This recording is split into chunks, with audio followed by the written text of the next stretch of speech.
3 suspects are implicated in the September 21st Westgate Mall terror attack. In 2013, where 67 people were killed, the 3 face 12 charges, including commission of a terrorist act, conspiracy to commit a terrorist act, and giving support to a terrorist organization, amongst others. Let's take you there live. Accused person of obtaining registration by false pretenses and being unlawfully present in Kenya.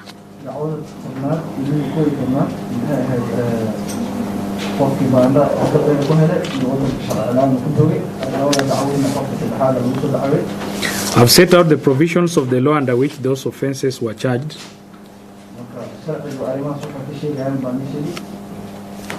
I'll go right to my findings. It is apparent from the evidence of the prosecution witnesses that prima facie there were certain procedural irregularities in the process of issuance of the national identity card to the third accused person.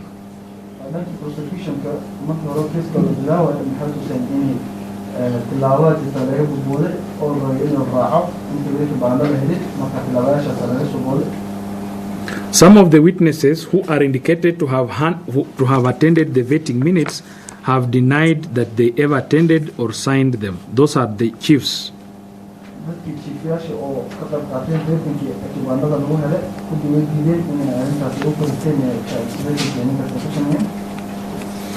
Now, in spite of those procedural irregularities, the process of issuance of an identity card to the third accused person went all the way up to the headquarters in Nairobi, and the third accused person was issued with a national identification card.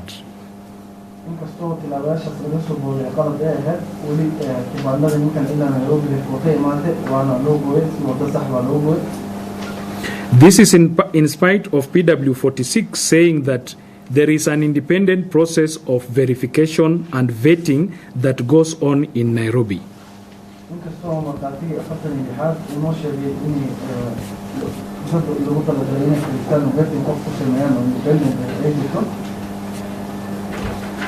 Now, that those were procedural issues. When we come to the substance of that application, the prosecution gave evidence through the witnesses that the third accused person produced his father's national identity card.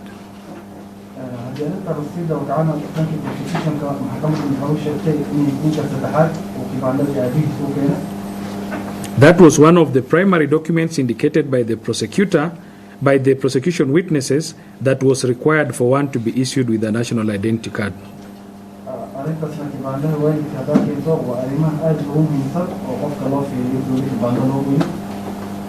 There was no indication by the prosecution that the father's identity card was fraudulently obtained or that it had been cancelled at any one time.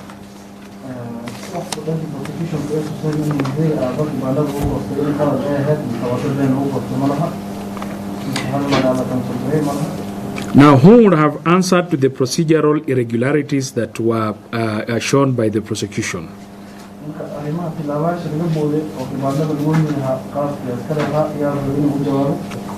The prosecution failed to make available 2 crucial witnesses: the registrar, who was the secretary of the vetting committee, and the area DO, who was the chairman of that committee.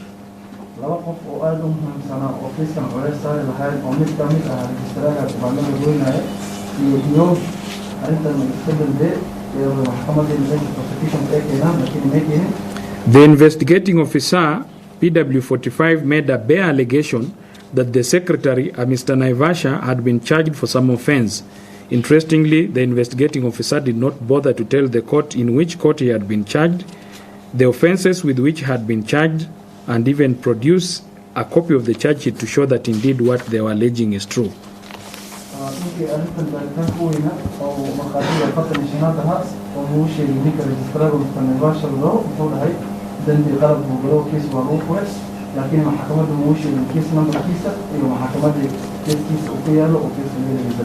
It is therefore this court's finding that the irregularities in the process of issuing the identity card cannot be blamed on the third accused person.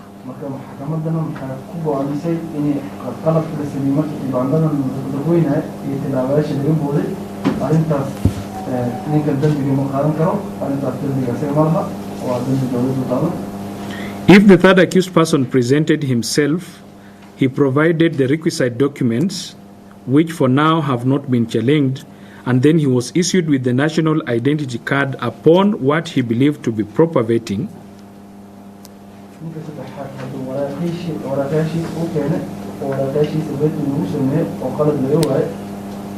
Then I do not see how he can be said to have obtained the identity card by false pretenses.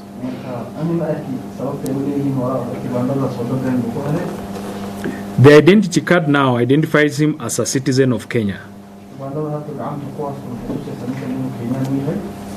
None of the witnesses who gave evidence here said that the third accused person was from Somalia.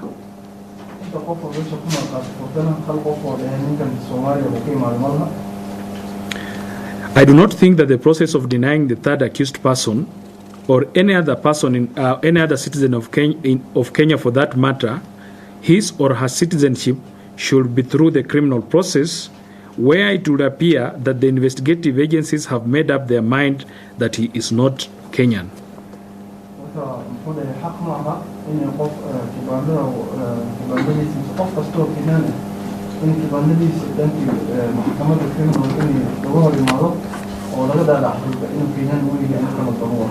If the process was irregular, as is alleged, the third accused person should be accorded due process that is outside of the criminal process to present his case, but not to be charged. Why? Because the consequences of charging someone with being not a citizen of Kenya and being unlawfully here is that once you finish that case, you have to deport that person. And yet you have not given evidence where that person comes from. Where is he going to be deported? But that is not the main issue. The main issue is there was no evidence to show that the accused person gave false information. The information that he gave was through his father's national identity card, and that has not been challenged.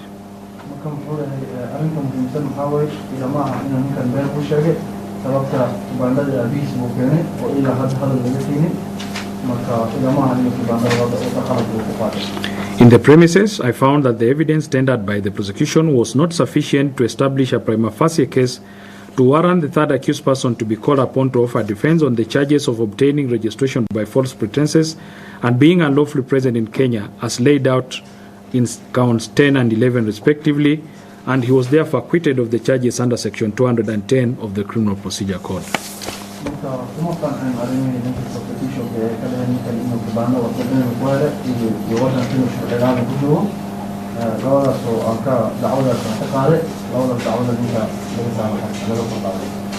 Count number 4 was against the first accused person for being a member of a terrorist group, holds information for the use in the commission of a terrorism act.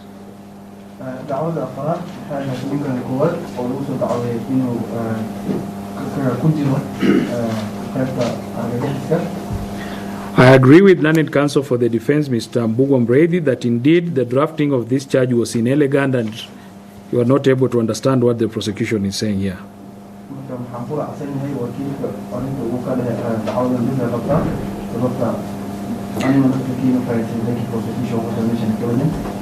Besides that, an important ingredient of this charge is to show that the accused person was a member of a certain terrorist group.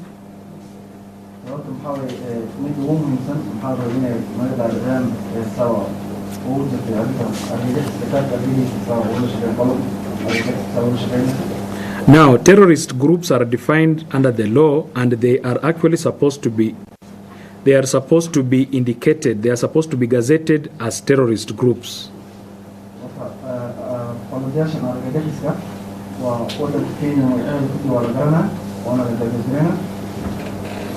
It is notable that in the charge sheets there is nowhere any terrorist group is mentioned.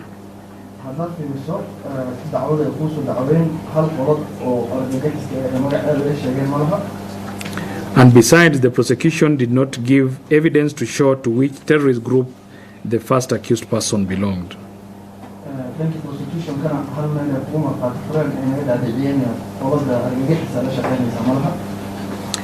In the circumstances, I found that the prosecution did not establish a prima facie case against the first accused person on this charge. He was consequently acquitted under Section 210 of the Criminal Procedure Code.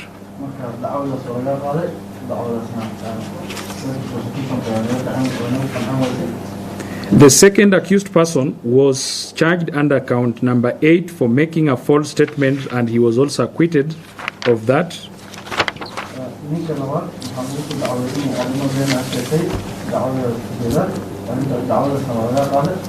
I have set out the provisions of Section 20 under which the accused person was charged.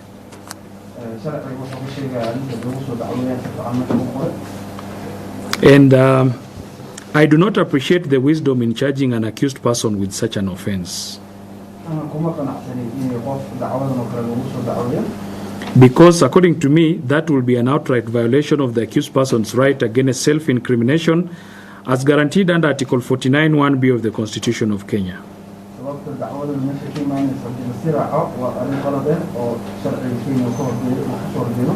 In fact, the accused person was not even required to say anything to the police officer, as he has a right to remain silent. And therefore, what he said at all cannot be used against him to say that what you told us is not correct and therefore we are charging you.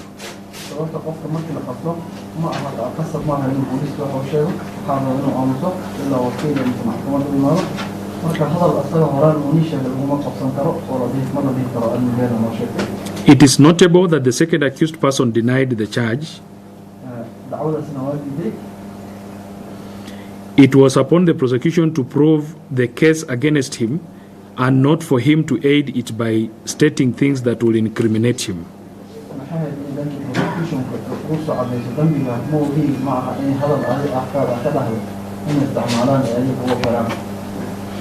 So on that basis, I found that the prosecution did not establish its case against the second accused person to warrant him to be called upon to offer defense on the charge, and he was acquitted, therefore, of under Section 210 of the Criminal Procedure Code. Now, we come to the charges where the three accused persons were put to their defense to determine whether the prosecution has proved its case against the first, second, and fourth accused persons on the charges that are remaining against them.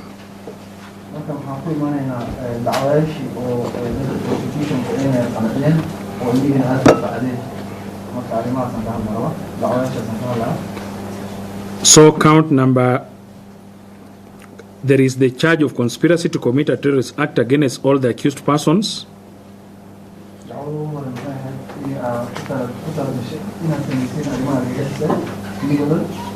There is count 3 against the first accused person, count 7 against the second accused person, and count 12 against the fourth accused person on giving support to a terrorist group.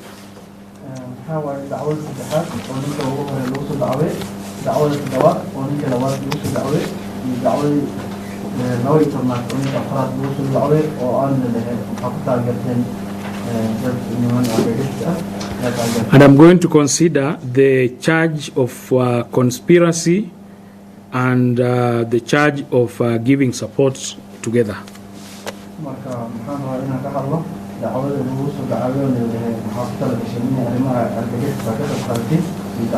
I wish to note from the outside that the offense of conspiracy to commit an offense used to be called an inchoate offense or otherwise an incomplete offense.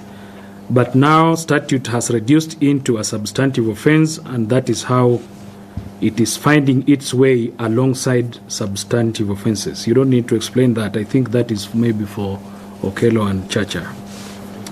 Now, the offense of conspiracy to commit a terrorist act is created under Section 23(4), and I have set it out how it's provided.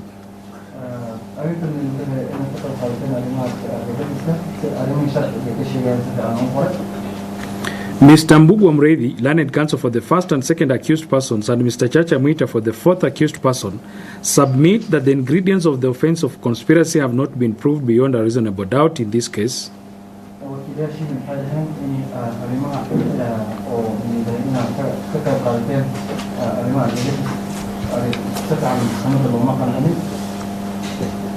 Now, allow me to just skip a little bit of this, whatever I'll tell you. It is just the recounting of the holdings of those decisions. So I'll just tell you that the submissions, you have given me the case of Hania Said Sagar versus Republic, which was a terrorist case. and where the court said that the evidence of mobile communication between the appellant and the slain attacker was not sufficient to prove a conspiracy.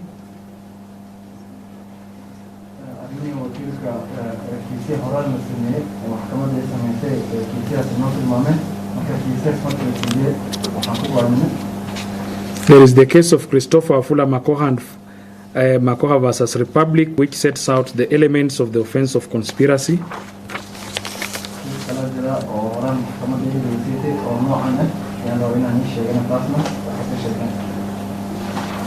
Now, taking into account the above definition, I will find the essential elements of conspiracy under Section 23(4) of the Prevention of Terrorism Act to be: 1, a mutual agreement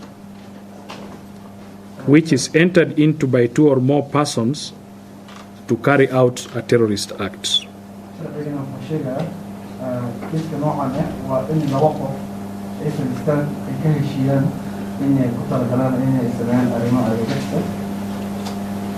Now, the general offense of conspiracy has been explained in numerous writings of learned authors as well as in court decisions.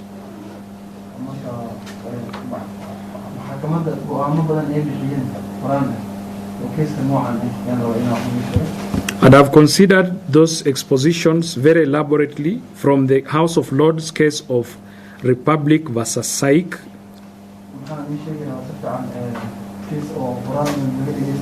that's a UK case, the Indian case of State of Gujarat versus Naresh Agar Singh Chara, which is commonly known as the Naroda Patia case.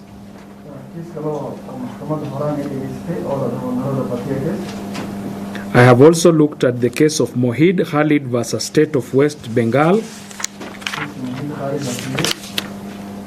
and I've also looked at the Indian case of Firozuddin and others versus State of Kerala.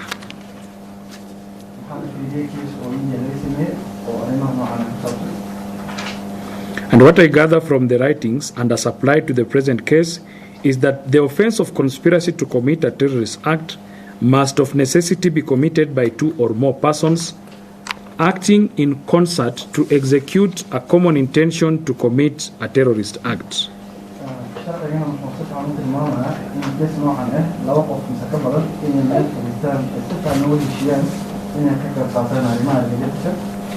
It is therefore important that the prosecution demonstrates the fact that all the accused persons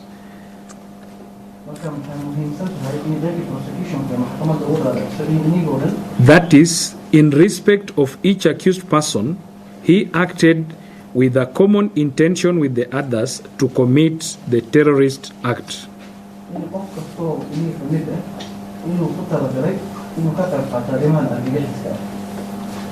A conspiracy is complete when the agreement to enter into is formed.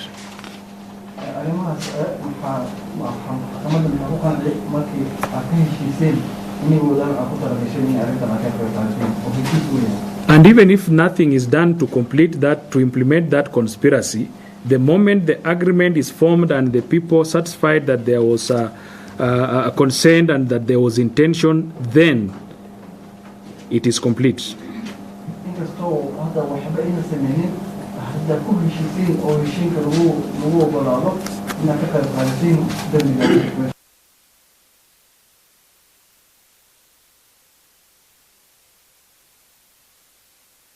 We seem to have lost that link. We'll try and return as soon as we have a reconnection.